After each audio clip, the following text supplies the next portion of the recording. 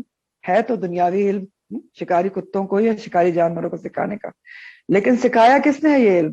ہاں, وہ بھی اللہ تعالیٰ نے سکھایا ہے. تو یہ بہت اہم بات ہے, غور طلب بات ہے کہ یہاں سے ہمیں دنیاوی علوم سیکھنے کی بھی اہمیت پتہ چل رہی ہے کہ اللہ تعالیٰ نے وہ دنیاوی علم بھی سکھایا ہے.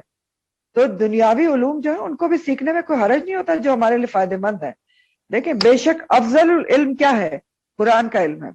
لیکن اگر کوئی فائدہ پہنچانے والا دنیاوی علوم بھی حاصل کرتا ہے تو وہ کوئی منع تھوڑی ہے, بلکہ فائدہ مند ہے. میڈیسن کی تعلیم ہے, درس و تدریس کی تعلیم ہے, اور بھی جو شعبے ہیں جو انسان کے لیے فائدہ مند ہیں, جائز شعبے, تو وہ کوئی اللہ تعالیٰ نے منع تھوڑی کیے ہیں. لیکن یہاں سے جو بات پتہ چل رہی ہے وہ یہ پتہ چل رہی ہے, بہت ہی خوبصورت بات, کہ دنیاوی علوم کو سیکھنے کا بھی ذریعہ اور منبع اور سورس کیا ہے؟ اللہ کی ذات ہے. علمکم اللہ, اللہ ہی نے تو سکھائے سارے علم. سب سے پہلے کس کو اللہ تعالیٰ نے نام بتائے تھے ساری چیزوں کے اور علوم سکھائے تھے؟ حضرت آدم کو. پھر ان سے اولاد آدم میں منتقل ہوتے رہے. آدم علیہ السلام کو صرف نام تھوڑی بتائے تھے, ہر چیز کا ظاہر ہے اللہ تعالیٰ نے اس کا مقصد اور اس کا استعمال کرنے کا طریقہ بھی بتایا تھا. پھر اولاد آدم میں منتقل ہوئے, اور پھر اسی طرح اور بھی چیزیں آپ دیکھیں. داؤد علیہ السلام کو زرع بنانی کس نے سکھائی تھی؟ آپ آگے پڑھیں گے, اللہ تعالیٰ نے سکھائی تھی. یا داؤد, اللہ تعالیٰ نے فرمایا تھا بناؤ اس لوہے سے زرے اور جوڑوں کو جوڑ پہ رکھ کے بناؤ. اسی طرح کشتی سب سے پہلے کس نے بنائی تھی؟ نوح علیہ السلام نے بنائی تھی. اور کس نے سکھایا تھا؟ قرآن میں ہی آتا ہے کہ اللہ تعالیٰ کہتے ہیں کہ وہ کشتی بنا رہا تھا ہماری وحی کے ذریعے اور ہماری آنکھوں کے سامنے. اللہ تعالیٰ سکھا رہے تھے کہ بناؤ. تو اللہ تعالیٰ ہی سارے علم کا ذریعہ اور منبع ہے. اور پھر دیکھیں کہ آج بھی انسان کوئی بھی چیز جو ایجاد کرتا ہے, انوینٹ کرتا ہے, تو وہ علم بھی اللہ تعالیٰ ہی تو اسے القاء کرتے ہیں نا, اس کے ذہن میں ڈالتے ہیں. ورنہ تو آپ آیت الکرسی میں پڑھتے ہیں نا, وَلَا يُحِيطُونَ بِشَيْءٍ مِّنْ عِلْمِهِ إِلَّا بِمَا شَاءَ. تو اگر وہ نہ چاہے تو کسی بھی چیز کا علم انسان حاصل نہیں کر سکتا. اللہ چاہتا ہے تو انسان کو سکھاتا ہے, اس کے ذہن میں ڈالتا ہے کہ یہ چیز ایجاد کر لو. اور پھر ایک اور بھی بات ہے, انسان کہاں سے چیزیں ایجاد کرتا ہے؟ اللہ ہی کی بنائی ہوئی کائنات اور اللہ کی بنائی ہوئی چیزوں میں سے سیکھتا ہے نا. جہاز کا کانسیپٹ کہاں سے آیا؟ پلین کا, ایروپلین کا. پرندوں کو دیکھ لیں. اب یہ بحری جہازوں کا کانسیپٹ کہاں سے آیا؟ یہ تیرنے والے جانوروں کو دیکھ کے. ساری کائنات سے تو انسان سیکھتا ہے. مخلوقات, اللہ کی مخلوقات, اللہ کی کائنات کو دیکھ کر سیکھتا ہے. اور ویسے بھی اگر آپ قرآن کو ہی دیکھیں تو ہر قسم کا علم تو قرآن میں موجود ہے. چاہے بایولوجی ہو آپ کی, چاہے باٹنی ہو, چاہے فزکس کیمسٹری ہو, میٹرولوجی ہو, یہ جو ہے موسموں کا حال, یا ہائیڈرولوجی ہو, واٹر سائیکل, سارا علوم تو قرآن کے اندر موجود ہے. پھر یہ بھی بات ہے کہ دنیاوی علوم سیکھنا جو آپ منع نہیں ہے, کیونکہ دنیاوی علوم تو قرآن سیکھنے میں بھی مدد دیتے ہیں نا. اگر آپ کو اردو نہیں آتی ہو تو آپ قرآن کیسے سیکھیں گے؟ ٹھیک ہے نا. پھر اسی طرح آپ دیکھیں کہ قرآن کے جو دنیاوی علوم ہیں وہ اللہ کو پہچاننے میں بہت مددگار ہوتے ہیں. یہ جو تھوڑے سے بھی ایمان کے ساتھ میڈیکل پڑھتا ہے نا, اپنی باڈی کا علم پڑھتا ہے, وہ بہت جلد اللہ کو پا لیتا ہے. ایسے ایسے کمپلیکیٹڈ سسٹم ہے. پھر اسی طرح سمندروں, سیاروں, ستاروں کی جو نالج ہے نا, یہ ساری جو آپ کی فلکی ساری چیزیں ہیں, اس کو آپ دیکھیں تو اس کو بھی اگر جو لوگ اس کے اوپر غور کر رہے ہوتے ہیں, اگر تھوڑے بھی ایمان کے ساتھ غور کریں تو اللہ کی عظیم قدرت ان کو سمجھ میں آ جاتی. تو بہرحال بات یہاں پر ہو رہی تھی کہ شکاری کتے کے بارے میں, یا شکاری جانور جو شکار تم نے لائے تمہارے پاس, تو فکلو کھاؤ, مما امسکنا, جو وہ تمہارے لیے روک کر رکھیں, اور اللہ کا نام اس کے اوپر پڑھا کرو. یعنی کس کے اوپر؟ جب شکاری جانور کو چھوڑو گے. واتقوا اللہ, اور ڈرو اللہ سے. ان اللہ سریع الحساب, بے شک اللہ تعالیٰ جلد حساب لینے والا ہے. اللہ سے ڈرو. یعنی جو شکار کرنے جا رہے ہو تو اس شکار کو بھی جو شکاری جانوروں کے ذریعے کر رہے ہو اس کو اللہ سے ڈرتے ہوئے کرو. یعنی جس طریقے سے اللہ تعالیٰ نے بتایا ہے اس طریقے سے کرو. اللہ کے بتائے ہوئے احکامات کے مطابق کرو، اپنی مرضی نہ چلاؤ. یاد رکھو کہ اللہ تعالیٰ جلد حساب لینے والا ہے. سریع الحساب، سریع کا لفظ سورت سے ہے نا، تو اس کے کیا معنی ہے؟ جلد حساب لینے والا ہے. دیکھیں اعمال کے مطابق انسان کے مرنے کے ساتھ ہی جو اس کا سارا فیصلہ ہوگا، تو حساب تو جلد شروع ہو جائے گا. تو جلد حساب لینے والا ہے کہ ادھر مرے نہیں اور ادھر اعمال کے حساب سے معاملہ شروع ہو جائے گا. اور جلد حساب لینے والا یہ بھی ہے کہ روز قیامت اللہ تعالیٰ حدیث میں آتا ہے کہ بڑی جلدی فیصلے نپٹا دیں گے. خاص طور پر جنتی جو ہیں وہ دوپہر یعنی قیلولے کے وقت تک جنت میں پہنچ جائیں گے. تو سریع الحساب ہے. اور یہاں ڈائریکٹ کانٹیکس کے حساب سے لیں تو اللہ تعالیٰ کیا کہہ رہے ہیں کہ شکار کے مشغلے میں لگ کر اللہ کو نہ بھول جاؤ. واتقوا اللہ، عبادات سے غفلت نہ کرو کہ اتنا شکار کے کریزی ہو جاؤ، کیونکہ شکاری اکثر کریزی ہوتے ہیں شکار کے، کہ بس شکار اور شکار ہے اور اس کے علاوہ نہ حقوق العباد کا خیال ہے نہ حقوق اللہ کا خیال ہے. تو شکار میں اسراف نہ کرو، حقوق اللہ اور حقوق العباد کو یاد رکھو. واتقوا اللہ ان اللہ سریع الحساب. پھر فرمایا کہ الیوم، آج کے دن، احل لکم الطیبات، حلال کر دی گئی ہیں تمہارے لیے پاکیزہ چیزیں. دوبارہ کیوں کہا گیا ہے؟ کیونکہ آگے کچھ اور چیزوں کی پاکیزگی کا ذکر ہے. یعنی اب کھانے پینے کے علاوہ اور بھی کچھ چیزوں کا بھی ذکر آئے گا ساتھ میں. تو کھانے پینے کا بھی آئے گا تو کچھ نفس کی پاکیزگی کا بھی چیزیں کا ذکر آئے گا. تو تمہارے لیے آج کا دن وہی ہے. آپ کو پتا ہے کہ جس دن اس وحی کا نزول ہوا جو ابھی آپ کو میں نے بتایا. اوہلا، حلال کر دی گئی، لکم تمہارے لیے، مسلمانوں کے لیے، اہل ایمان کے لیے، طیبات پاکیزہ چیزیں، وطعام اور کھانا، الذین ان لوگوں کا، اوتو جو دیے گئے ہیں، الکتاب، حل لکم تمہارے لیے حلال ہے. جو کتاب دیے گئے وہ لوگ کون ہیں؟ یہود اور نصارہ. تو یہاں سے کیا فرمایا جا رہا ہے کہ یہود اور نصارہ کا کھانا، اہل کتاب کا کھانا تمہارے لیے، اہل ایمان کے لیے حلال ہے. اب یہاں ایک بہت امپورٹنٹ بات ہے جو آپ سب لکھیں گے کہ یہاں طعام سے مراد اہل کتاب کا ذبیحہ ہے. ذبیحہ، طعام کا سے مراد کیا ہے یہاں پر؟ وطعام الذین اوتوا الکتاب، اہل کتاب کا ذبیحہ مراد ہے. تمام علماء کا اس بات پر اجماع ہے کہ اہل کتاب کا کیا ہوا ذبیحہ حلال ہے. کیوں؟ کیونکہ وہ بھی شرعی طریقے سے ذبح کرتے ہیں اللہ کا نام لے کے، جیسے ہم کرتے ہیں. ٹھیک ہے، تو یہ ضرور نوٹ کر لیں کہ یہاں طعام سے مراد بنیادی طور پر اہل کتاب کا کیا ہوا ذبیحہ ہے، کیونکہ وہ بھی شرعی طریقے سے کرتے ہیں تو وہ حلال ہے. ان کا کیا ہوا، یہود و نصارہ کا کیا ہوا ذبیحہ بھی حلال ہے. وطعامکم، اور تمہارا کھانا یعنی اہل ایمان کا، حل لہم، ان کے لیے حلال ہے. یعنی دونوں کا کیونکہ ذبیحہ کا طریقہ شرعی ہے، ہمارا بھی اور ان کا بھی، اس لیے ایک دوسرے کا ذبیحہ حلال ہے. اور شرعی طریقہ کیا ہے حلال کرنے کا؟ ذبح کرنے کا. جانور کو الٹی کروٹ لٹا کر بسم اللہ اللہ اکبر کر کے تیز دھار چھری سے اس کا حلق کی رگ اس طرح کاٹی جائے کہ تمام خون باہر آ جائے، جو کہ مطلوب ہے. تو بھیڑ، بکری اور گائے کو تو اس طرح ذبح کیا جاتا ہے، اور اونٹ کو نہر کیا جاتا ہے. ونہر، نہر کرنے کا پورا ایک طریقہ ہوتا ہے کہ کھڑے کھڑے اس کو پیر میں رسی باندھ کے اس کے سینے کے پاس کوئی تیر یا چرا مارا جاتا ہے، جس سے اس کی شہرک سے وہ خون سارا نکل جاتا ہے بہ کے. تو یہ شرعی طریقہ ہے. تو اہل کتاب کا جو بنیادی طور پر تو یہاں پر مراد کیا ہے؟ ذبیحہ ان کا حلال ہے. لیکن اہل کتاب کا کھانا بھی ان شرائط کے ساتھ حلال ہے کہ ان کا کھانا طیب ہو، ذبیحہ ان کا شرعی ہو، اور ان کے دسترخوان پر کوئی حرام چیز موجود نہ ہو. کیا شرائط ہیں؟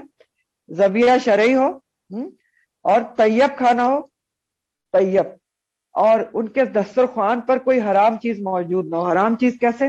جیسے خنزیر یا شراب وغیرہ. اور یہ اگر یہ شرائط پوری ہیں تو یہ جو یہود و نصارہ ہیں ان کے ساتھ کھانا کھایا جا سکتا ہے. غیر اہل کتاب جو ہیں، مشرکین وغیرہ جیسے ہندو وغیرہ ہیں جو مشرک ہیں، ان کا ذبیحہ حلال ہے، نہ ہی ان کے ساتھ کھانا حلال ہے. نہ ذبیحہ حلال ہے، نہ ان کے ساتھ کھانا حلال ہے. تو اب دیکھیں کہ غور طلب بات یہاں پر یہ کیا ہے کہ دور نبوی کے جو اہل کتاب تھے نا، دور نبوی کے اہل کتاب، وہ شرعی طریقے سے ذبیحہ کرتے تھے، اور ان کے اندر کچھ نہ کچھ اللہ اور یوم آخرت کا خوف موجود تھا، اللہ اور یوم آخرت پر یقین بھی رکھتے تھے. ٹھیک ہے.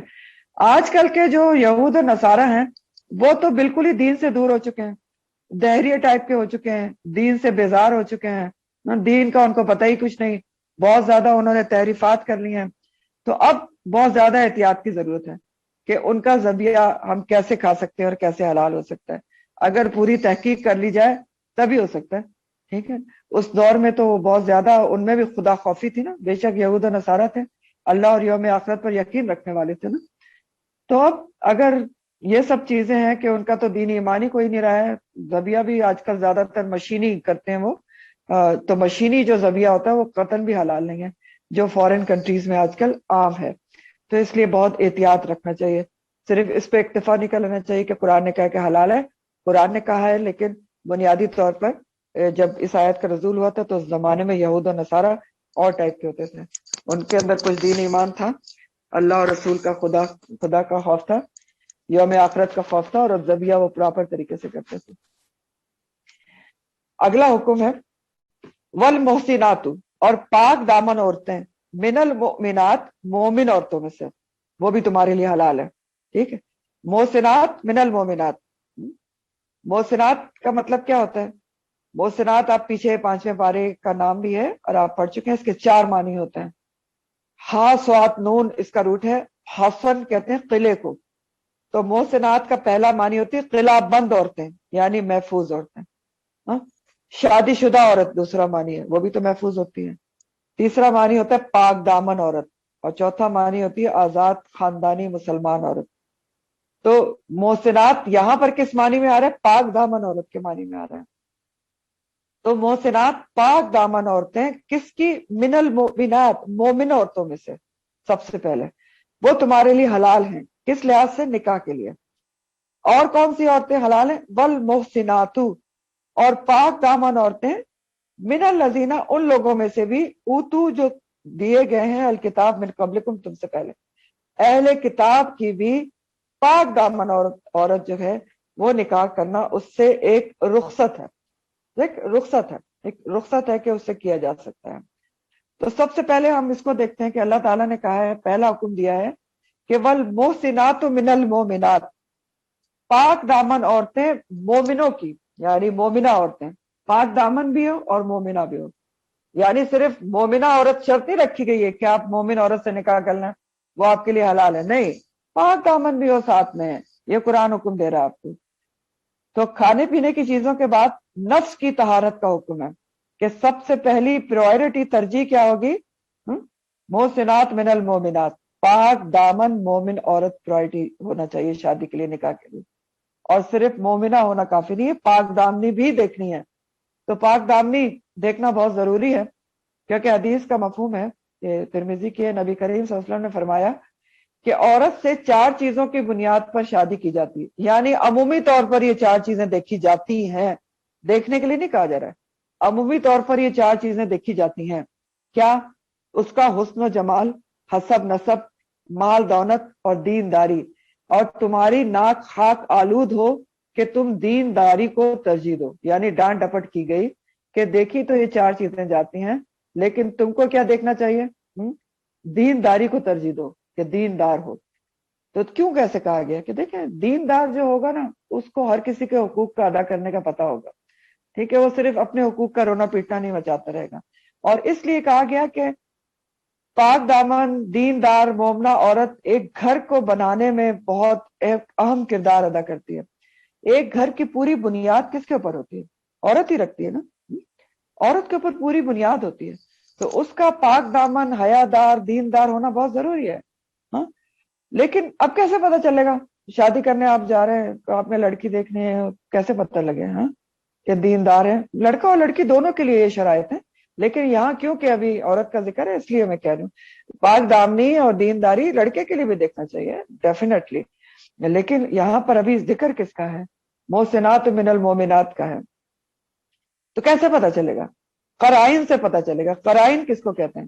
حالات و واقعات سے پتہ چلے گا کہ اخلاق کیسا ہے، اس کی عادات کیسی ہیں، حال حلیہ کیسا ہے عورت کا، کیری کیسے کرتی ہے، یہ سب جو چیزیں ہیں وہ بتائے گا کہ اس کے اندر کتنی دینداری ہے اور کتنا اس کا پاک دامنی ہے. عادات بتائیں گی، دلچسپیاں بتائیں گی کہ کتنی ہے.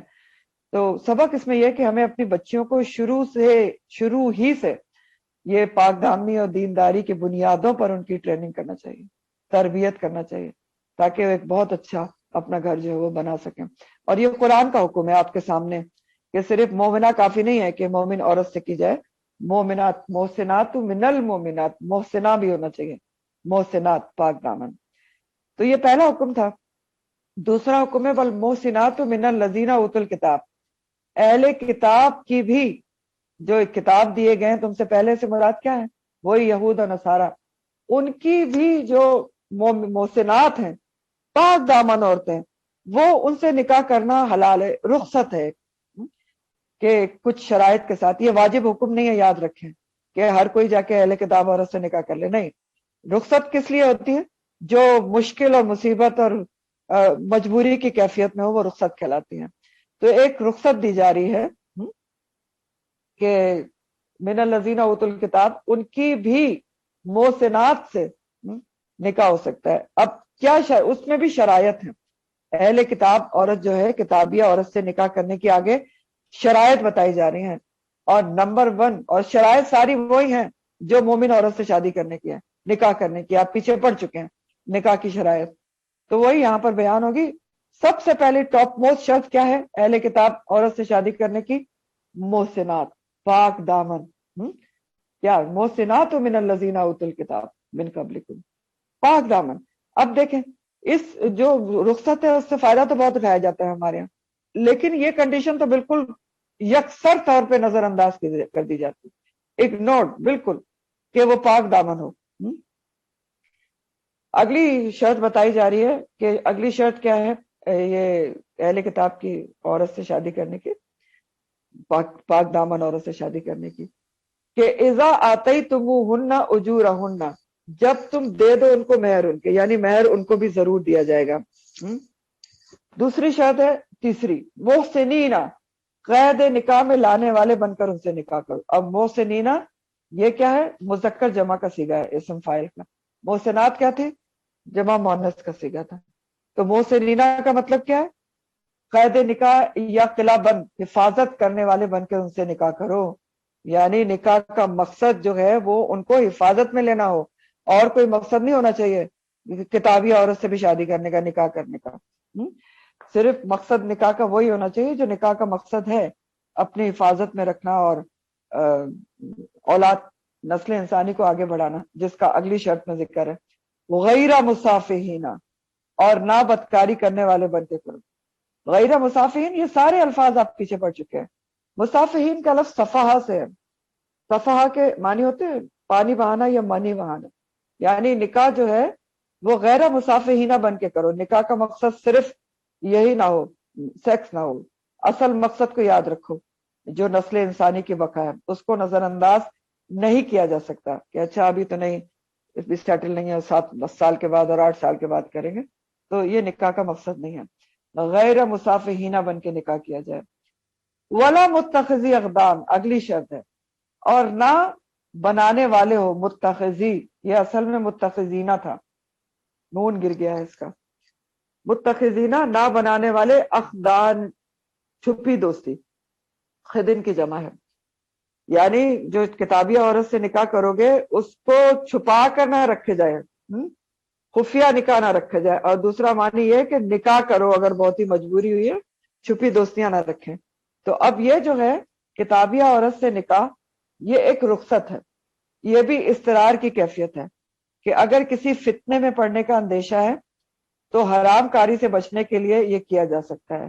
ورنہ کسی اور وجہ سے کہ حسن و خوبصورتی اس کی بھاگ گئی ہے، یا آپ کو وہاں کا گرین کارڈ چاہیے، یا کوئی بھی اور وجہ ہے، تو قطعاً بھی اس کی اجازت نہیں ہے، پھر وہ حکم کے خلاف ہو جائے گا. یہ ساری شرائط آپ کے سامنے ہے نا جو بتائی جا رہی ہیں کہ نکاح کی وہ ساری ہونا چاہیے.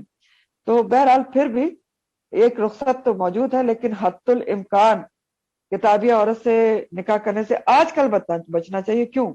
کیونکہ بات وہی ہے کہ جو اللہ تعالیٰ نے شرط رکھی ہے نا کہ محسنات ہونا چاہیے، ہاں تو محسنات آپ آج کل سوچ کے دیکھیں کہ اہل کتاب میں یورپ میں اور آپ کو کتابی عورت میں محسنات ملنا کتنا کوئی مشکل کام ہے، ان کی قدروں اور ان کے کلچر اور ان کے معاشرے کی وجہ سے۔ تو حت الامکان بچنا چاہیے۔ یہاں پر ایک پوائنٹ اور نوٹ کر لیں کہ مسلمان مرد کو کتابی عورت سے نکاح کرنے کی رخصت ہے حرام سے بچنے کے لیے، لیکن مسلمان عورت جو ہے وہ اہل کتاب مرد سے نکاح نہیں کر سکتی۔ یہ پوائنٹ نوٹ کرنا ہے۔ اس کی ریزن کیا ہے؟ اس کی ریزن یہ ہے کہ مرد قوی ہوتا ہے، الرجال قوامون، اس کا دین غالب آنے کا زیادہ امکان ہوتا ہے، اور اولاد پھر کس سے منسوب ہوتی ہے؟ ہاں مرد سے منسوب ہوتی ہے نا، تو وہ تو بالکل ہی بگاڑ آ گیا، کیونکہ جو فادر اگر غیر مسلم ہو گیا تو بہت زیادہ بگاڑ ہے۔ بہرحال آگے اللہ تعالیٰ فرماتے ہیں وَمَن یکفر، اور جو کوئی کفر کرے گا بالایمانی، ساتھ ایمان کے، کفر کرے گا ایمان ہونے کے ساتھ، فقط تو تحقیق حابط، ضائع ہو گیا، عمل ہو اس کا عمل، وہ ہوا، اور وہ فی الآخرتی، آخرت میں من الخاسرین، خسارہ پانے والوں میں سے ہوگا۔ اب یہ کیا بات کہی جا رہی ہے کہ جو کفر کرے گا ایمان کے ساتھ اس کے عمل ضائع ہو جائیں گے اور آخرت میں خسارہ پانے والا ہوگا۔ معنی یہ ہے کہ یعنی جو صرف زبانی دعویٰ کرتا ہے اہل ایمان ہونے کا، ہاں لیکن سارا چیزیں کس کے کر رہا ہے؟ اللہ کے حکم کے خلاف کر رہا ہے۔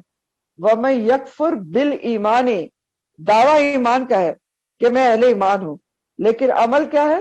وَمَن یکفر ہے، بالکل اللہ کے احکامات کے خلاف ہے، اللہ کے احکامات سے لاپرواہی ہے، اللہ کے احکامات کا مذاق اڑاتا ہے، اللہ کے احکامات کو سن کے بھی اگنور کر دیتا ہے، ان کو فرسودہ کہتا ہے کہ پرانے ہیں، کہتے ہیں کہ آج کل عمل نہیں ہو سکتا ہے، ان قسم کے لوگوں کا ذکر ہو رہا ہے۔ اور یہ باتیں آج کل آپ سنتی ہیں کہ کون سے زمانے کی بات کر رہی ہو، آج کل یہ کہاں پر ہو سکتا ہے، یہ تو ممکن ہی نہیں ہے آج کل۔ تو ایسے ہی قسم کے لوگوں کا ذکر ہو رہا ہے کہ وَمَن یکفر، جو کوئی کفر کرے گا ایمان کے ساتھ، یعنی دعویٰ اہل ایمان ہونے کا ہے لیکن باتیں ایسی ہیں اور عمل ایسا ہے کہ جو ایمان کے بالکل خلاف ہے، تو سمجھ لے تحقیق حابطہ، ضائع ہو گئے اس کا عمل۔ حبط اعمال کا لفظ بہت زیادہ استعمال ہوتا ہے، اردو میں بھی استعمال ہوتا ہے، عربی میں بھی استعمال ہوتا ہے۔ حبطہ کے مطلب ہوتے ہیں کسی ایک عمل کی وجہ سے انسان کا سب کیا کرایا ضائع ہو جائے۔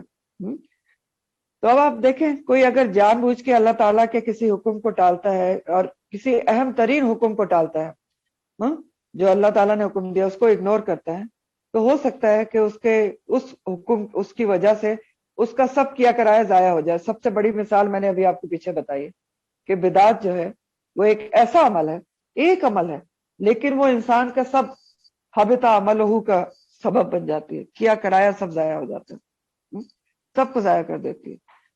یہاں پر یہ بات کہہ کر دراصل کیا کہا جا رہا ہے، اگر آپ ڈائریکٹ کانٹیکسٹ میں دیکھیں، تنبیہ کی جا رہی ہے، وارننگ دی جا رہی ہے۔ اگر کسی کو معلوم ہے کہ کتابی عورت سے شادی کر کے اس کا ایمان برباد ہو جائے گا، وہ ایمان والا ہے، اس کے باوجود اس کو پتا بھی ہے کہ میں نے اس سے شادی کی تو میں کوئی دین میں خود ہی اتنا مضبوط نہیں ہوں، میں اس کے مغلوب ہو جاؤں گا، یہ میرے بچوں کو بھی تباہ کر دے گی، وہ دین سے ہٹ جائیں گے، تو اگر پھر بھی معلوم ہونے کے باوجود بھی وَمَن یکفر بالایمان، وہ کتابی عورت سے کسی اور وجہ سے شادی کر لیتا ہے، تو پھر وہ یاد رکھے کہ فقط حبط عملہ، سب کیا کرایا اس کا پچھلا ضائع ہو جائے گا، اعمال ضائع ہو جائیں گے، اور وہ روز قیامت خسارہ پانے والوں میں سے ہوگا۔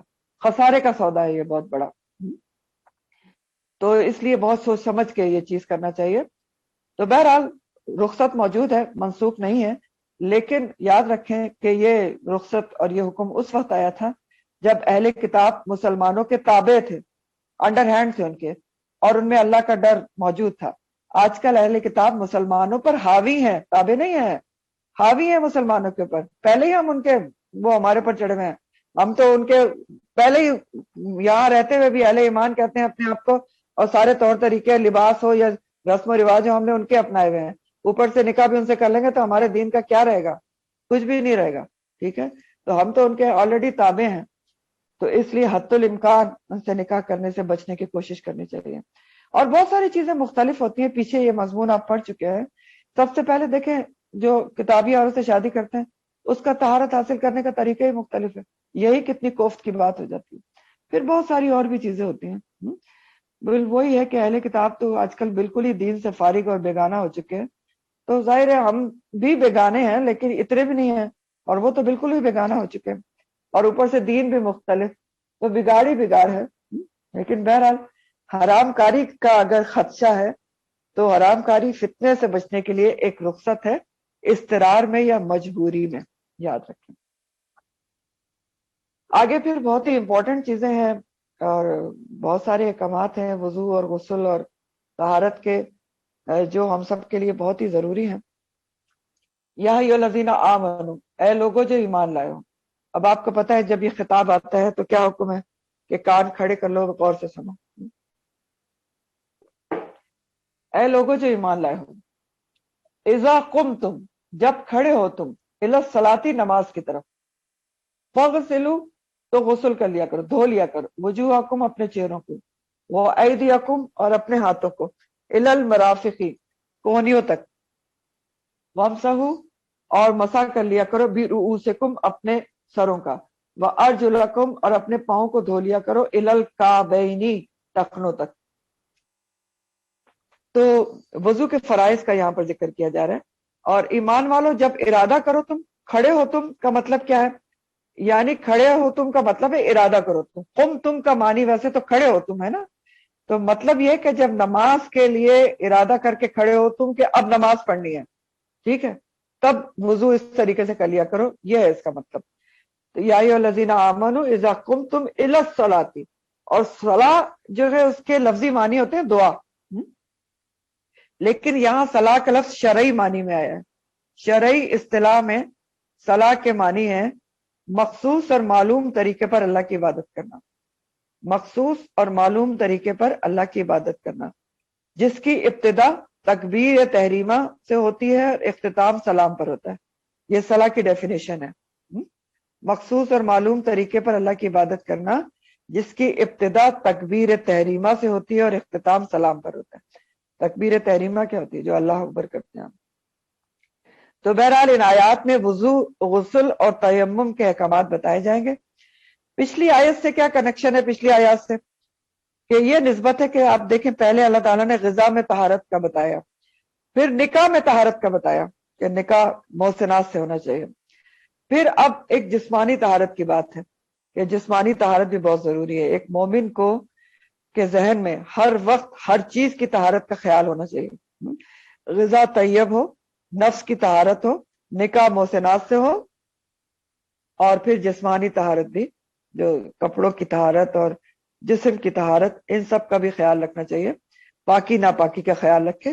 ان سب چیزوں سے ہی تو ایک مومن کے مزاج کا پتہ چلتا ہے کہ ہر چیز میں طہارت کو مقرب رکھے، مقدم رکھے، تاکہ اللہ کا قرب حاصل ہو سکے۔ طہارت سے اللہ کا قرب ملتا ہے نا۔ اللہ تعالیٰ کیا کہتے ہیں قرآن میں؟ اللہ تعالیٰ کہتے ہیں ان اللہ یحب المطہرین، اللہ تعالیٰ جو ہے وہ طہارت حاصل کرنے والوں کو، طہارت سے رہنے والوں کو سے محبت کرتے ہیں۔ اور نبی کریم صلی اللہ علیہ وسلم کی حدیث ہے کہ طہارت کیا ہے؟ نصف ایمان ہے۔ اور طہارت کو کہا گیا کہ ایمان کی شرط بھی ہے۔ تو قرآن آپ نے جیسے دیکھ رہے ہیں زندگی کے ہر پہلو کو روشن کرتا ہے، اسی طرح آپ کے طہارت کے پہلو کو بھی روشن کر رہا ہے۔ پہلا حکم ایمان والوں کو ہے کہ جب نماز کا ارادہ کریں تو کیا کرو؟ وَإِذَا قُمْتُمْ إِلَى الصَّلَاةِ فَاغْسِلُوا وُجُوهَكُمْ، غسل کر لو، دھو لو اپنے چہروں کو۔ غسلہ کے مطلب ہوتے ہیں دھو کر میل کچیل دور کرنا، تو اپنے چہروں کو دھو لو، وجہ کی جمع ہے وجوہ۔ تو سب سے پہلے تو چہرہ پتا ہونا چاہیے کہ کہاں سے کہاں تک ہوتا ہے، تبھی تو ہم دھوئیں گے نا۔ تو چہرہ کہاں سے کہاں تک ہوتا ہے؟ چہرے کی ڈیفینیشن کیا ہے؟ ماتھے کے کرف سے لے کر تھوڑی تک لمبائی میں چن تک، ماتھے کے کرف سے چن تک، اور چوڑائی میں ایک کان کی لو سے دوسرے کان کی لو تک، یہ چہرہ ہے۔ اور اس کو پورا دھونا ہے آپ نے 1 سے 3 دفعہ، ٹھیک ہے؟ یہ ہے چہرہ۔ اب ماتھے کے کرف تک کیوں ہے؟ کیونکہ بالوں کو اس لیے نہیں لیا گیا کہ کئی دفعہ تو بال ہوتے نہیں نا، تو ماتھے کے کرف سے لے کر تھوڑی اور ایک کان سے دوسری لو تک۔ دوسرا فرض کیا ہے غسل کا؟ وَأَيْدِيَكُمْ، اور اپنے ہاتھوں کو، ید کی جمع، کہاں تک دھونا ہے؟ إِلَى الْمَرَافِقِ، کونیوں تک۔ مرافق کا جو روٹ ہے رفق ہے، را فے قاف، مرفق کہتے ہیں کونی کو اور مرافق اس کی جمع ہے. تو ہاتھوں کو کہاں تک دھونا ہے؟ کونیوں تک، کونیوں سمیت. الل مرافق، الا کے مطلب ہے ما کے معنی میں ہے. کونیوں تک کا یعنی کونیاں انکلوڈ کر کے دھونا ہے، کونیوں سمیت دھونا ہے، کونیاں خشک نہ رہیں. 1 سے 3 دفعہ یہ کام بھی کرنا ہے. تیسرا وضو کا فرض ہے وَمْسَحُوا، اور مسح کرو برؤوسکم، اپنے سروں کا. راس کی جمع ہے. مسح کے لفظی معنی ہوتے ہیں ہاتھ پھیرنا، لیکن شرعی اصطلاح میں مسح کے معنی ہوتے ہیں پانی کے سمیت ہاتھ پھیرنا، پانی سے ہاتھ پھیرنا. ٹھیک ہے. اور سر کہاں سے شروع ہوتا ہے؟ سروں کا مسح ہے نا، سر وہاں سے شروع ہوتا ہے جہاں چہرہ ختم ہو گیا، یعنی وہی آپ کے ماتھے کے کرف سے پیچھے جائیں آپ.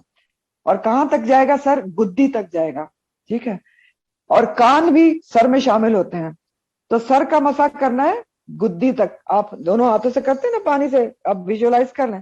تو آپ گدی تک لے کے جائیں گے اور پھر ہاتھ الٹا کے آپ کو واپس بھی لانا ہوتا ہے جہاں سے آپ نے مسح شروع کیا ہے. اور پھر کان بھی شامل ہے اس میں، جیسے آپ کرتے ہیں شہادت کی انگلی کانوں میں ڈال کر پیچھے سے پھر انگوٹھوں سے کانوں کے پیچھے. تو یہ سب کچھ سر کے مسح میں شامل ہے اور یہ 1 دفعہ کرنا ہوتا ہے. پھر کیا ہے؟ وَأَرْجُلَكُمْ، اور اپنے پاؤں کو دھو لو اِلَى الْكَعْبَيْنِ، ٹخنوں تک. اب یہاں پر ایک بات یاد رکھیں کہ اس کو کچھ لوگ مس کوٹ بھی کرتے ہیں، لیکن یہ بہت گرامیٹیکلی یہ جو بات ہے نا، صرف اتنا ضرور یاد رکھیں کہ وَأَرْجُلَكُمْ إِلَى الْكَعْبَيْنِ کی جو بات ہے وہ یہاں سے جڑی ہوئی ہے وَاغْسِلُوا سے. وَاغْسِلُوا وُجُوهَكُمْ، اور اسی کے ساتھ ہے وَأَرْجُلَكُمْ إِلَى الْكَعْبَيْنِ. اور اس کا دلیل کیا ہے؟ کیونکہ آپ جو ان کے اعراب ہیں وہ آپ دیکھ رہے ہیں بالکل ایک جیسے ہیں. اگر ارجلکم کا لفظ وَامْسَحُوا بِرُؤُوسِکُم کے ساتھ جاتا تو ارجلا نہیں ہوتا، ارجلیکم ہوتا. اس کے نیچے بھی زیر ہوتا، جیسے یہاں پر سین کے نیچے زیر آیا ہوا ہے. تو بہرحال یہ تو بہت ساری اس کی توجیحات ہیں، لیکن آپ اتنا ضرور یاد رکھیں کہ یہ جو بات ہے کہ وَأَرْجُلَكُمْ إِلَى الْكَعْبَيْنِ، یہ وَامْسَحُوا بِرُؤُوسِکُم کے ساتھ نہیں ہے، یہ اس کے ساتھ ہے وَاغْسِلُوا وُجُوهَكُمْ وَأَيْدِيَكُمْ إِلَى الْمَرَافِقِ کے ساتھ ہے. ٹھیک ہے. اور اس کی بہت زیادہ گرامیٹیکلی اور عربی کی جو اسلوب ہے اس کی زیادہ وجوہات ہیں، اور یہی اس کا معنی ہے کہ دھونا ہے اپنے پیروں کو. ارجل جو ہے رجل کی جمع ہے. کہاں تک پاؤں دھونا ہے؟ 4تھا فرض ہے یہ وضو کا. پاؤں دھونا ہے کعبین تک، ٹخنوں تک. کعبین تسنیہ ہے کعبہ، کعب کا، کعب کا تسنیہ ہے، کعبین ڈویل ہے. کعب کا جو روٹ ہوتا ہے نا اس کے معنی ہوتے ہیں ابری ہوئی چیز. کعبہ بھی اسی سے ہے نا، زمین سے ابھرا ہوا ہوتا ہے. تو کعب کہتے ہیں ٹخنے کو اور کعبین کہتے ہیں دونوں ٹخنوں کو، اینکلز کو. تو پاؤں ٹخنوں سمیت یعنی اینکل سمیت دھونا ہے. ٹھیک ہے. یہ ہے وضو کے فرائض جو بتائے گئے ہیں، 4 فرائض جس کا اس آیت میں ذکر ہے، جس کے بغیر وضو نہیں ہوتا. وضو کے کچھ فرائض ہوتے ہیں، کچھ سنت ہے اس کی. جو کمپلیٹ وضو ہے وہ سنت کے طریقے پر ہے. تو اگر کچھ چیزیں ہیں اس کے بارے میں آپ نوٹ کر لیں وضو کے بارے میں، پھر وضو کا طریقہ بھی انشاءاللہ پڑھتے ہیں.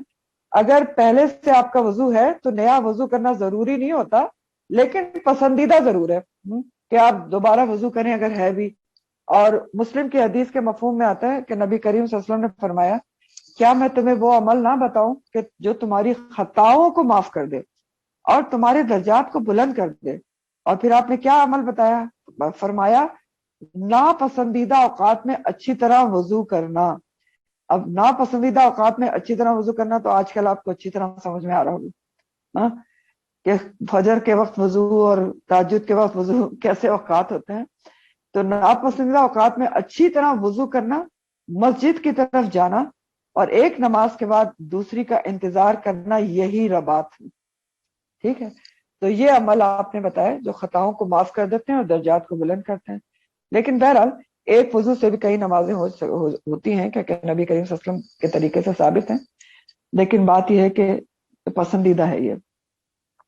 دوسری بات یہ کہ وضو سے پہلے آپ کو نیت کرنا بہت ضروری ہوتا ہے. اور نیت کیا ہوتی ہے؟ دل کا ارادہ ہے. کوئی اس میں کچھ الفاظ کہنا کچھ بھی ضروری نہیں ہوتا.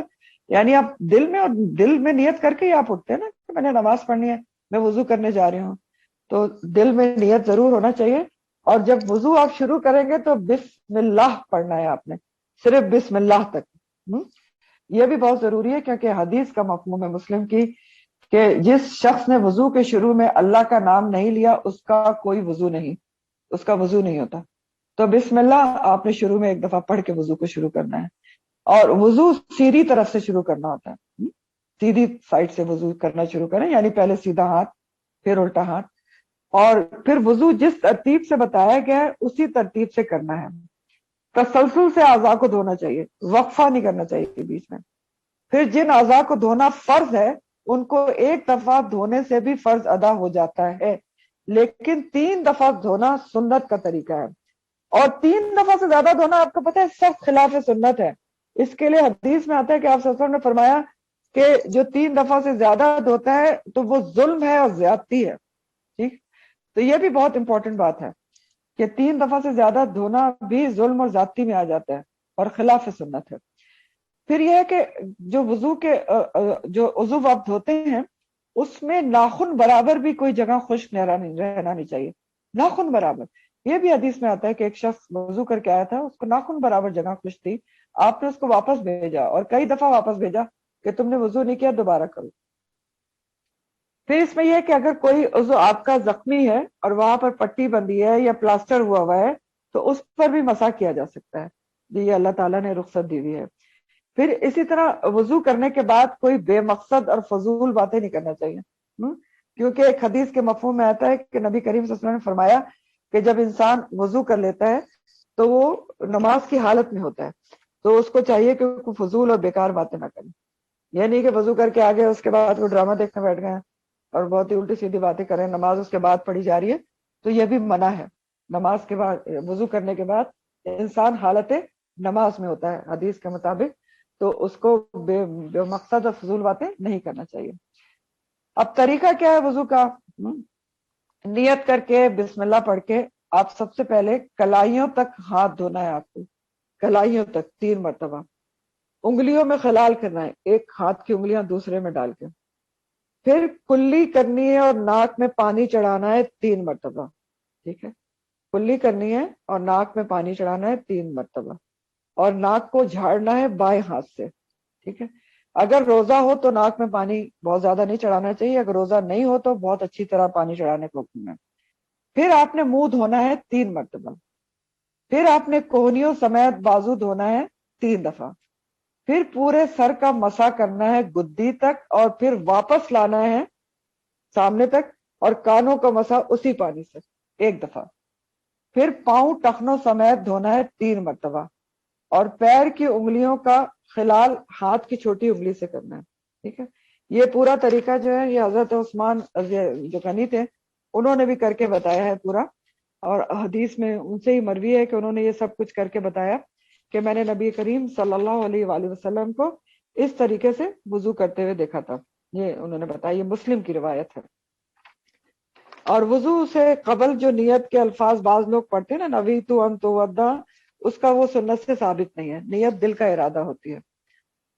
اور دوران وضو مختلف آزاد ہوتے وقت بھی کوئی دعائیں پڑھنا سنت سے ثابت نہیں ہے. ہاں، وضو کے بعد مندرجہ ذیل یا میں آپ کو دعا پڑھ کے سناتی ہوں، یہ جو ہے بہت زیادہ مسنون ہے اور اس کا ثواب بھی ہے. وضو کر کے آپ نے پڑھنا ہے اشہد اللہ الہ الا اللہ وحدہ لا شریک لہ واشہد ان محمدا عبدہ ورسولہ، یہ آپ نے پڑھنا ہے. یہ ترمذی کی حدیث میں آتا ہے، اور ایک اور روایت میں ترمذی اور مسلم کی آتا ہے کہ اس کے بعد آپ یہ بھی پڑھ سکتے ہیں اللہم اجعلنی من التوابین واجعلنی من المتطہرین.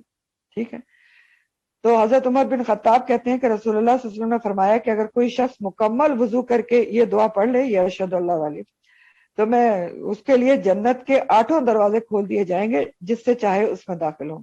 ٹھیک ہے، یہ اس کے روایت میں آتا ہے، 8 دروازے کھول دیے جائیں گے اس کے کہ جس سے چاہے اس میں جنت میں داخل ہو. تو وضو کے بعد یہ دعا پڑھنا چاہیے جو میں نے آپ کو پڑھ کے سنا دی. پھر اسی طرح ایک اور حدیث ہے وضو کے بارے میں کہ نبی کریم صلی اللہ علیہ وسلم نے فرمایا، مسلم کی حدیث ہے کہ جو شخص خوب سنوار کر اچھی طرح وضو کرے، پھر کھڑا ہو کر دل اور چہرے سے متوجہ ہو کر 2 رکعت نفل نماز ادا کرے تو اس کے لیے جنت واجب ہو جاتی ہے. اب یہ کون سی نماز کا ذکر ہے؟ نماز تحیۃ الوضو کا ذکر کیا جا رہا ہے کہ جب آپ وضو کرتے ہیں تو اس کے بعد دن میں ہر وضو کے بعد بھی پڑھ سکتے ہیں یا کم از کم 1-2 دفعہ پڑھ لیں. تو وضو کرنے کے بعد عام جیسے نفل نماز آپ پڑھتے ہیں تو 2 رکعت کھڑے ہو کے تحیت الوضو کہلاتی ہے. اس کے بارے میں بخاری کی حدیث کا مفہوم ہے. رسول کریم صلی اللہ علیہ وسلم نے حضرت بلال حبشی سے پوچھا کہ اے بلال، اسلام لانے کے بعد تمہارا وہ کون سا عمل ہے جس پر تمہیں بخشش کی زیادہ امید ہے؟ کیونکہ میں نے معراج والی رات میں تمہیں جنت میں اپنے آگے آگے چلتے ہوئے دیکھا ہے. تو انہوں نے عرض کیا کہ یا رسول اللہ صلی اللہ علیہ وسلم، مجھے اپنے اعمال میں سب سے زیادہ امید اپنے اس عمل سے ہے کہ دن ہو یا رات میں جب بھی وضو کرتا ہوں تو جتنی اللہ تعالیٰ کو منظور ہو نفلی نماز پڑھ لیتا ہوں. ٹھیک ہے، تو تحیت الوضو کم از کم 2 نفل نماز ہوتی ہے اور جنت میں لے جانے والا عمل ہے. آپ نے دیکھ لیا، بہت زبردست ہے. تو تحیت الوضو کم از کم دن میں کسی ایک وضو کے بعد تو ضرور پڑھ لینا چاہیے. پھر اسی طرح ہے، ترمذی کی حدیث کا مفہوم ہے کہ ابو ہریرہ سے روایت ہے کہ وہ کہتے ہیں میں نے اپنے دوست محمد صلی اللہ علیہ وسلم کو یہ کہتے سنا کہ جنت میں مومن کا زیور وہاں تک پہنچے گا جہاں تک وضو کو پانی پہنچتا ہے. اب آپ دیکھیں کہ آپ کا زیور کہاں کہاں تک ہوگا. زیور پہننے کا بہت شوق ہوتا ہے نا ہمیں، کہاں کہاں تک ہوگا سوچئے. مسلم کی ایک طویل حدیث ہے، اچھا یہ بہت بڑی حدیث ہے اور بہت ہی خوبصورت حدیث ہے، میں آپ کو اس کا مفہوم بتاتی ہوں. مسلم کی حدیث ہے کہ انسان جب وضو کے جیسے جیسے آزاد ہوتا جاتا ہے تو ان اعضاء سے اس کے گناہ نکلتے چلے جاتے ہیں. جیسے وہ کلی کرتا ہے تو اس کے منہ کے گناہ دھل جاتے ہیں، جیسے وہ ناک میں پانی ڈالتا ہے تو ناک کے گناہ دھل جاتے ہیں، جیسے وہ منہ دھوتا ہے تو منہ کے گناہ دھل جاتے ہیں، ہاتھ دھوتا ہے تو ہاتھ کے، پاؤں دھوتا ہے تو پاؤں کے گناہ دھل جاتے ہیں. اور حدیث میں آتا ہے کہ پھر انسان اس طرح کامل وضو کے ذریعے جب نماز پڑھتا ہے تو وہ گناہوں سے پاک ہو جاتا ہے. تو وضو کی بڑی اہمیت ہے اور پورے اچھے طریقے سے وضو کرنے کی. مسلم کی حدیث کا مفہوم ہے روزہ قیامت میری امت کے چہرے، ہاتھ اور پاؤں وضو کی وجہ سے روشن ہوں گے، چمک رہے ہوں گے. تو تم میں سے جو چمک کو لمبا کرنا چاہے تو کر گزرے. کیا کہا نبی کریم صلی اللہ علیہ وسلم نے کہ اس چمک کو بڑھانا ہے تو اچھی طرح سے خوب وضو کرو. تو پہلا حکم یہ جو ہے یہ وضو کے فرائض کے بارے میں تھا کہ وضو کے یہ 4 فرائض ہیں جو آپ نے پڑھے، ٹھیک ہے، جو آپ کے سامنے ہیں. اور وضو کے لیے یہ بھی یاد رکھیں کہ ایک لفظ ہوتا ہے وضو اور ایک لفظ ہوتا ہے وضو. واو کے اوپر زبر اور واو کے اوپر پیش. تو واو کے اوپر اگر آپ زبر دیں گے نا وضو، تو وہ کہتے ہیں وضو کے برتن کو جس میں وضو کے پانی رکھا جاتا ہے. اور واو پہ پیش کے ساتھ وضو کے معنی وضو کے ہوتے ہیں اور وضو کے لفظی معنی ہے طہارت یا نور. تو نبی کریم صلی اللہ علیہ وسلم نے یہی تو کہا کہ نور کو بڑھاتے ہیں لوگ، آزاد چمکیں گے. ٹھیک ہے، تو یہ تو وضو کے فرائض تھے. اور جو میں نے آپ کو پورا طریقہ بتایا وضو کا، اس میں ساری سنت کے طریقے آ گئے، سنت کے طریقے سے وضو ہو گیا. اگلا حکم کیا ہے؟ اگلا حکم ہے وَإِن كُنتُمْ جُنُبًا، اور اگر تم حالت جنابت میں ہو فَطَّهَّرُوا، تو طہارت حاصل کرو. ٹھیک، اب جنوباً کیا ہوتی ہے حالت جنابت؟ اصل میں جنوب کے مطلب ہوتے ہیں اجنبی کو بھی کہتے ہیں، پیچھے آپ پڑھ چکے ہیں، اور جنبی کو بھی کہتے ہیں. حالت جنابت کیا ہوتی ہے اور اس میں کیا حکم دیا جا رہا ہے؟ حکم یہ دیا جا رہا ہے کہ فَطَّهَّرُوا، تو اچھی طرح طہارت حاصل کرو. طَهَّرَ يُطَهِّرُ تطہیر، اچھی طرح طہارت یعنی غسل کرو. مطلب یہ ہے پہلے وضو کے جہاں وضو کا حکم تھا، اب غسل کا حکم آ رہا ہے کہ جن حالت میں غسل فرض ہے اس میں غسل کیا جائے گا. تو دیکھیں ایک جو ناپاکی کی حالت ہوتی ہے نا اس کو حدث کہا جاتا ہے، سے حدث. تو ایک حدث اصغر ہوتا ہے چھوٹی ناپاکی اور ایک حدث اکبر ہوتا ہے بڑی ناپاکی. تو حدث اصغر جو ہوتا ہے اس میں وضو فرض ہو جاتا ہے، اور جو حدث اکبر ہوتا ہے نا جو چیزیں بڑی ناپاکی، اس میں غسل فرض ہو جاتا ہے. تو یہاں پر اب حدث اکبر کا ذکر ہے، بڑی ناپاکی جس میں غسل فرض ہو جاتا ہے، اور وہ کیا ہے؟ وَإِن كُنتُمْ جُنُبًا. جنبی کیا ہوتا ہے؟ حالت جنابت میں 4 چیزیں آتی ہیں، یاد رکھیں 4 چیزیں حالت جنابت. نمبر 1، شوہر اور بیوی کا تعلق قائم ہوا، ٹھیک ہے، وہ حالت جنابت ہوگی. نمبر 2، اگر تعلق نہیں بھی قائم ہوا لیکن انزال منی ہو گیا تو بھی مرد جو ہے وہ جنبی ہو گیا. نمبر 3 کیا ہے کہ جو حیض ہوتا ہے پیریڈز کے بعد وہ بھی حالت جنابت ہوتی ہے، اس میں بھی غسل فرض ہوتا ہے. اور نمبر 4 نفاس، یعنی چائلڈ برتھ کے بعد جو بلیڈنگ ہوتی 40 دن، وہ نفاس کہلاتی، اس کے بعد بھی غسل واجب ہو جاتا ہے. تو یہ 4 چیزیں ہیں غسل واجب ہونے کی. اس کے علاوہ آپ کو پتا ہے کہ جو غیر مسلم سے مسلمان ہوتا ہے تو اس کو بھی غسل کرنا واجب ہوتا ہے اس کے اوپر بھی. تو یہ ہے. اس کے بعد آپ دیکھیں کہ حالت جنابت آپ کو 4 چیزیں پتہ چل گئیں. اب حالت جنابت میں غسل کرنے کا طریقہ کیا ہے, ٹھیک ہے, یہ بھی آپ نوٹ کر لیں کہ حالت جنابت, کیونکہ اس سے تو ہر کسی کا واسطہ پڑتا ہے, اور نہ صرف ہمیں پتا ہونا چاہیے, ہمیں اپنے بچوں کو بتانا چاہیے. میں نے آپ کو پہلے بھی بتایا تھا جب طہارہ کا لیکچر جو ویب سائٹ پہ موجود بھی ہے, کہ دیکھیں ہم صرف اس میں شرم کا شکار ہو جاتے ہیں, حالانکہ بہت ساری باتیں بچے ہمارے سامنے ایسی کر رہے ہوتے ہیں جو نہیں کرنا چاہیے آج کل کے زمانے میں. یہ تو ان کا سارا طہارت کے اوپر تو آپ کی عبادات کا دار و مدار ہے.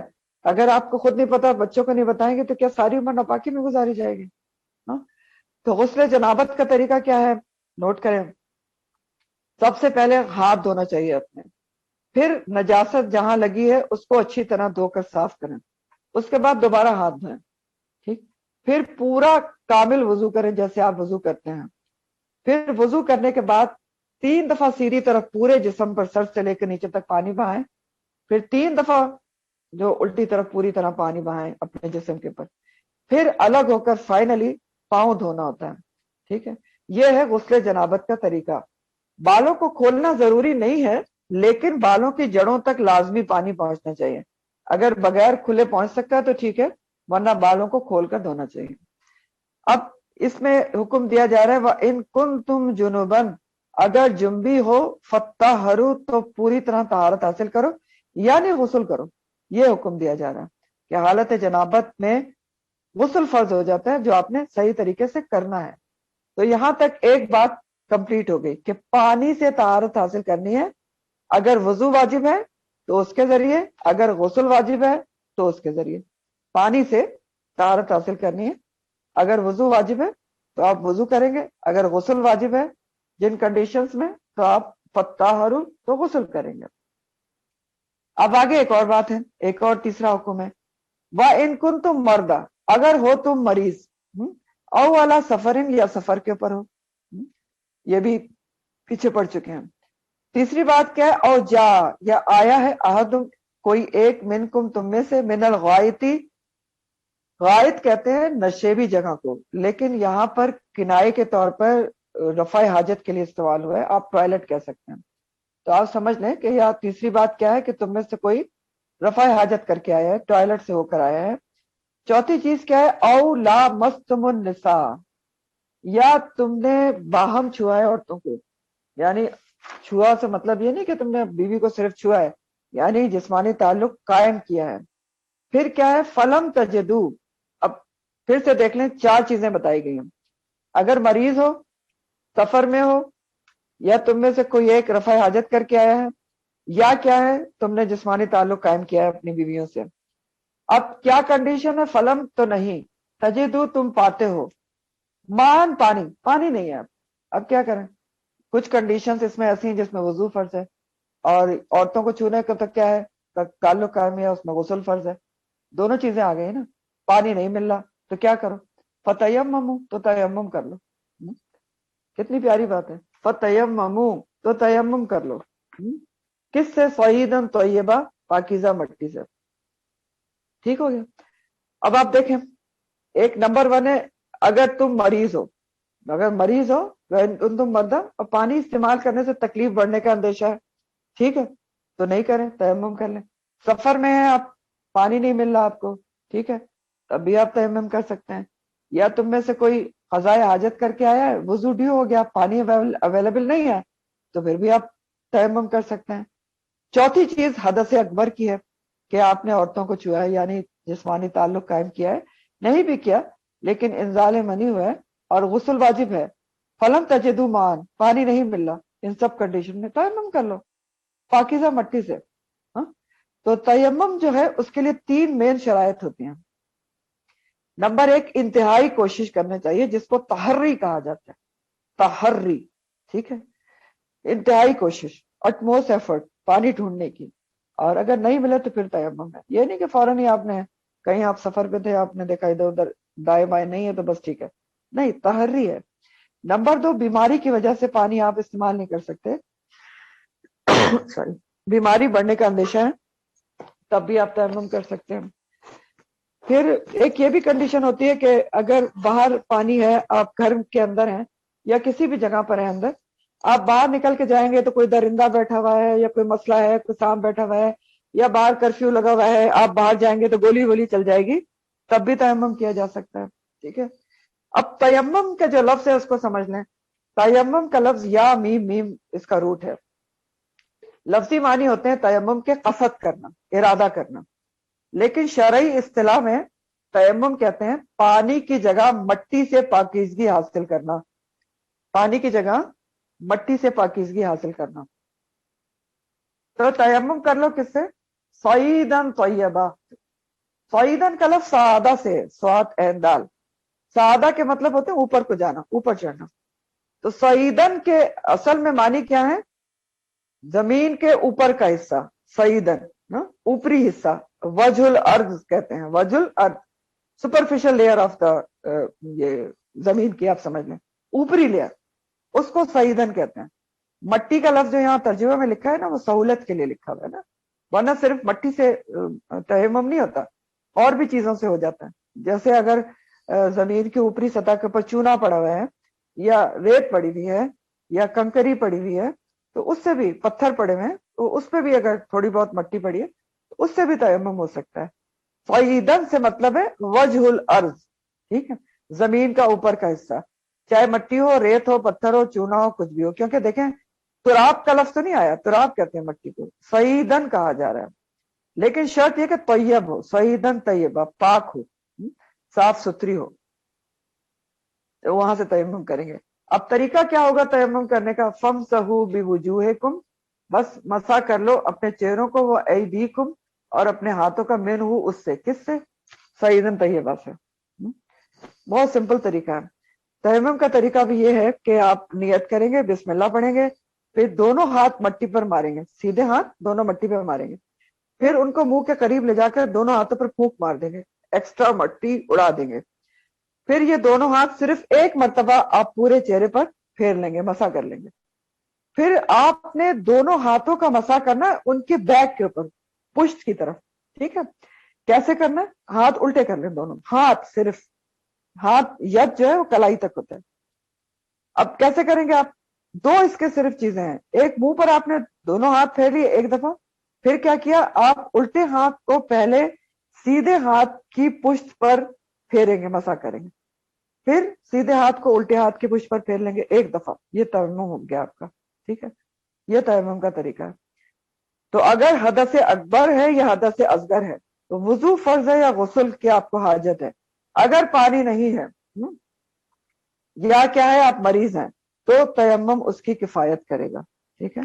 چاہے غسل فرض ہے یا تیمم وضو فرض ہے آپ کو، لیکن اگر پانی نہیں مل رہا یا آپ مریض ہیں، یہ ساری کنڈیشنز پوری ہو رہی ہیں، تو آپ فتیمموا صعیدا طیبا کر سکتے ہیں.